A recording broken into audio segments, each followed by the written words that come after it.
শোন ভাই, এই আরন ভাই বাসনপুরে এটা কি অবস্থা, কি হয়েছে?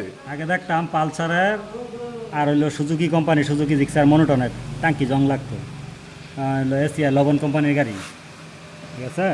ইয়ামা আর ভাই বাসনপুর লবণের পরিমাণ বেশি হয়ে গেছে না? লবণের পরিমাণ বেশি, এই কারণে দেওয়া হয় যে ট্যাঙ্কির অবস্থা, এই যে ট্যাঙ্কির মুখটা এই যে এটা মূলত সমস্যা হলো তোমার তেল খারাপ এখন।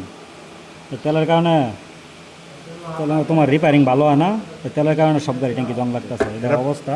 এটা সমাধান কি মূলত, কোন সমাধান তো কিভাবে সমাধান তো এই যে তোমার তেল ভালো না, দেশের তেলে তোমার রিপেয়ারিং ভালো হয় না। এটা তেল না চলার কারণে এটা স্যালাঞ্চের ভিতরে এখন তো জং থাকে, স্যালাঞ্চের সহ জং কারে বাদে হইতেছে ভিতরে গাড়ি, নতুন গাড়ি ধ্বংস? ওই যারা কাজ করে ওই যে গতকালকে ট্যাঙ্কি পরিষ্কার করছে হাটিয়ারে, দেখো গতকালকে ট্যাঙ্কি পরিষ্কার করছে, এই যে অবস্থা নাজেহাল। একদম পুরা ভয়াবহ অবস্থা, বুঝছো? এই হলো হাল অবস্থা। ওই যে আরন তার নতুন গাড়ি, এটা দেওয়া, এটা নতুন গাড়ি, এই গাড়ি আর এটা তো বয়স হয়েছে।